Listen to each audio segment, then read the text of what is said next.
Tengah menjadi perhatian masyarakat ini adalah pengalihan dari subsidi BBM ke BLT. Seperti apa dampaknya untuk perekonomian kita menurut Anda? Ya, memang kalau dialihkan antara subsidi BBM menjadi BLT, tentu ini kita jadi punya eh,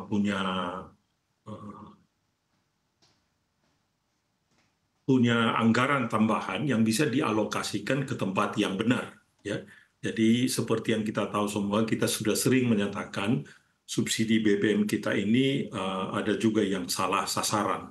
Jadi harapan kita adalah dengan kita memindahkan ini subsidi BBM kepada BLT, maka tentu nanti anggaran yang bisa dihemat dari subsidi ini bisa digunakan untuk membantu kelas bawah.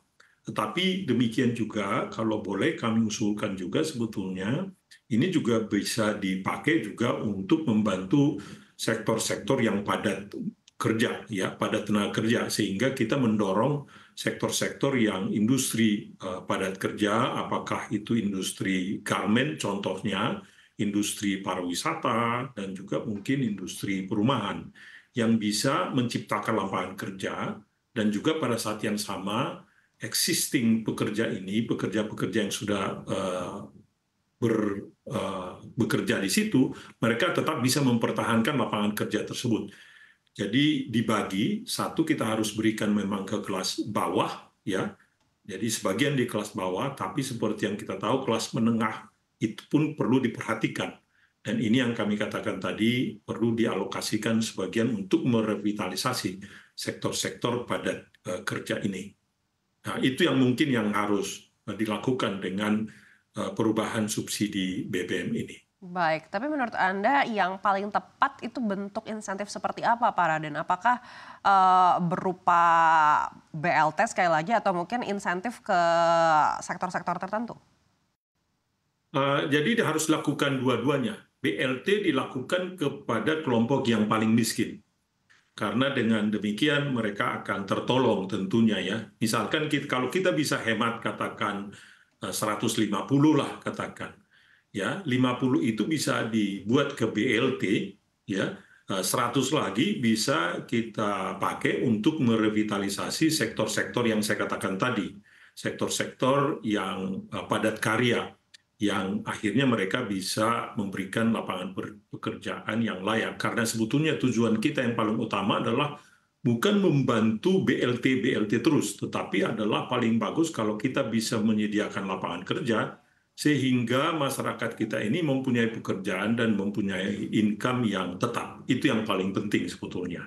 Jadi harus dilakukan sebagian untuk BLT kelompok miskin yang memang tidak bisa bekerja dan juga memang kelompok yang bekerja dan menciptakan lapangan kerja baru.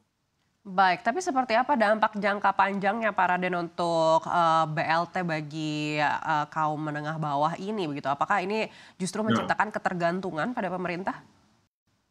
ya, makanya intinya seperti yang saya katakan tadi, kalaupun kita katakan punya 150 yang kita hemat, ya, kita kasih 50 untuk BLT, tetapi yang 100 lagi yang lebih banyak itu justru kita pakai untuk sektor-sektor yang bisa menciptakan lapangan kerja.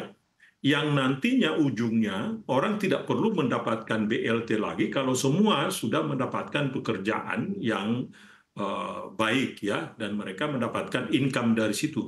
Jadi tujuannya itu, saya setuju bahwa kita tidak bisa terus mengasumsikan kita memberikan BLT terus-menerus, tetapi itu hanya temporary transisi yang nantinya akan lebih banyak itu justru dilakukan merevitalisasi sektor-sektor padat kerja tadi itu, karena mereka lah yang sebetulnya yang lebih sustainable, bisa memberikan kesejahteraan kepada masyarakat kita. BLT itu menurut saya tidak bisa terus-menerus dilakukan. Itu hanya memanjakan dan itu nanti justru tidak baik buat mereka dan juga buat ekonomi secara keseluruhan. Baik, dari segi moneter dan makroprudensial apa yang bisa dilakukan oleh regulator saat ini?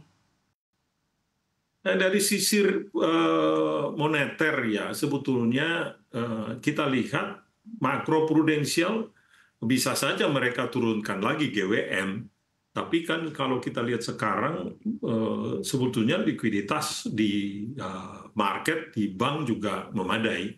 Kalau mereka mau turunkan sedikit, bisa saja. Kalau mereka mau menurunkan suku bunga sedikit, masih ada ruang mungkin sedikit di situ.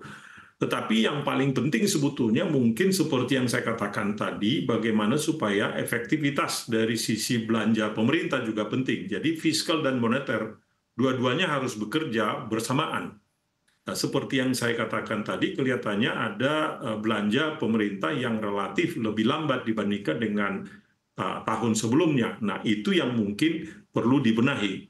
Jadi kombinasi antara fiskal dengan moneter ini sangat penting sekali untuk bisa menggerakkan daya beli masyarakat dalam waktu dekat ini.